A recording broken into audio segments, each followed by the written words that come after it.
వివాహేతర సంబంధాలు ఎన్నో కుటుంబాలను విచ్ఛిన్నం చేస్తున్నాయి.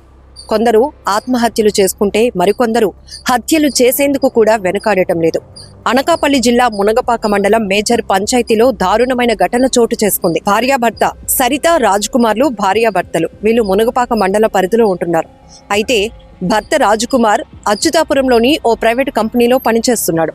భర్త రాజకుమార్ డ్యూటీకి వెళ్లిపోగానే సరిత మరొక ప్రియుడితో వివాహేతర సంబంధాన్ని కొనసాగిస్తోంది. ఆయన వచ్చిపోతూ ఉండటాన్ని గమనించినటువంటి పక్కింటి మహిళ ఎక్కడైతే తన భర్తకు చెప్పేస్తోంది అనే భయం సరితలో రేగింది. అంతే, ప్రియుడితో కలిసి పక్కింట్లో ఉంటున్నటువంటి మహిళను చంపే ప్రయత్నానికి తెగబడ్డారు. పథకం ప్రకారమే ఈ సరిత అలాగే తను వివాహేతర సంబంధం కొనసాగిస్తున్నటువంటి వ్యక్తి అంటే ప్రియుడిగా చెప్పబడుతున్న శాంతి రాజ్ ఇద్దరూ కలిసి ఒక ప్లాన్ చేసుకుని రాత్రి 10 గంటల సమయంలో పక్కింటి మహిళను బంధించి ఆమె నోట్లో మొత్తం గుడ్డలు కుక్కి ఆమెను 2 చేతులు కాళ్ళు కట్టేసి ఆమెను తలపైన రాడ్డుతో కూడా దాడి చేసిన సందర్భంలోనే ఈ సరిత వాళ్ళ భర్త రాజకుమార్ డ్యూటీ నుంచి వచ్చినప్పటికీ పక్కింట్లో ఒక మహిళ అరుస్తున్న శబ్దాలు వినబడ్డాయి. దీంతో ఇమీడియట్ గా అలర్ట్ అయినటువంటి రాజకుమార్ ఆ పక్కింటికి వెళ్లి చూసేటప్పటికి తన భార్య సరితతో పాటు మరొక వ్యక్తి శాంతిరాజ్ ఇద్దరూ కలిపి పక్కింట్లో ఉంటున్నటువంటి దీపిక అనే మహిళపై ఘోరంగా దాడి చేస్తున్నటువంటి ఘటన చూసి ఇమీడియట్ గా స్థానిక పోలీసులకు ఆయన ఇన్ఫర్మేషన్ ఇచ్చాడు. పోలీసులు సంఘటనా స్థలానికి చేరుకున్నారు. ప్రస్తుతానికైతే దీపిక ఆసుపత్రిలో చికిత్స పొందుతోంది. ఈ మొత్తం వ్యవహారంలో పక్కింటి మహిళ దీపికపై దాడి చేసినటువంటి ప్రియురాలు సరితని, ప్రియుడు శాంతిరాజు ఇద్దరిని కూడా పోలీసులు అదుపులోనికి తీసుకొని రిమాండ్కు తరలించారు. నిజానికి ఇలాంటి ఘటనలు స్థానికులను విస్తుపోయేలా చేస్తున్నాయి.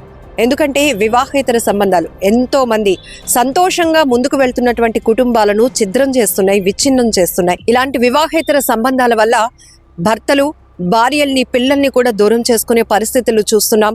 అలాగే భార్యలు భర్తల్ని పిల్లల్ని దూరం పెట్టి కుటుంబాలను కూడా దూరం పెట్టి సొంత నిర్ణయాలకు వెళ్తూ ఇలా రోడ్డు పాలవుతున్నటువంటి సంఘటనలు కూడా చాలానే చూస్తున్నాం. కొన్ని సందర్భాల్లో అయితే ఇట్లా వివాహేతర సంబంధాలు కొనసాగిస్తున్నటువంటి భర్తలకు బుద్ధి చెప్పాలనే ఆలోచనతో లైవ్లోని కుటుంబ సభ్యులు కూడా పోలీసుల సహకారంతో కూడా కొంతమంది భార్యలు తెగించి వాళ్ళు ఎక్కడైతే ప్రైవసీగా ఉంటున్నటువంటి గదులకు వెళ్ళి వాళ్ళ గుట్టు రట్టు చేసే ప్రయత్నం, వాళ్ళని వీధికి ఈడ్చే ప్రయత్నం కూడా చేస్తున్న సంఘటనలు కూడా మనం చాలానే చూస్తున్నాం. ఇప్పటికే హైదరాబాద్లో ఒక కమిషనర్ వ్యవహారం బయటపడితే గతంలో విశాఖలో నక్షత్ర అనే ఒక మహిళ తన భర్తను ఏదైతే సినిమా ఫీల్డ్ అంటూ తిరుగుతూ తనేదో ఒక ఆఫీస్ రన్ చేస్తున్నాను అని చెప్తూ ఒక మహిళతో తను ఉండటాన్ని భరించలేనటువంటి ఆమె నక్షత్ర తనను కొట్టడం, పోలీసుల ముందు తనని ఒక దోషిగా నిలబెట్టే ప్రయత్నం చేయటం ఇవన్నీ కూడా మనం చూసాం. సో ఇక్కడ కూడా అనకాపల్లి మునగపాకలో జరిగినటువంటి ఈ దారుణమైన ఘటన ప్రస్తుతం అయితే ఆ పక్కింటి మహిళ ఎవరైతే ఈ ప్రియుడు ప్రియురాలు చేతిలో తీవ్రంగా గాయపడినటువంటి మహిళ ట్రీట్మెంట్లో ఉంది.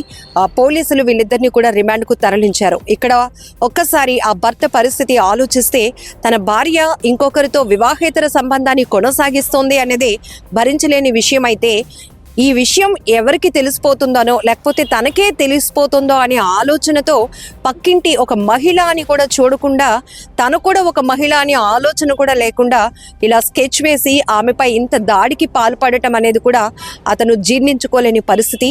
ఇమీడియట్గా ఈ హత్యా ప్రయత్నంలో తన భార్యే ఉంది అని కూడా అంటే కనీసం ఆలోచించకుండా కూడా ఆయన ఆ బాధిత మహిళ తరపున వెంటనే పోలీసులకు ఫిర్యాదు చేయటం, వాళ్ళిద్దరూ రిమాండ్కు పంపించటం. ఈ వ్యవహారంలో మొత్తం ఇక్కడ చూస్తే కనుక చాలా బాధాకరమైన ఘటన.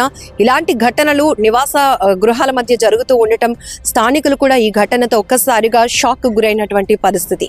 కెమెరా పర్సన్ శేఖర్తో లక్ష్మి, ఐ డ్రీమ్, వైజాగ్.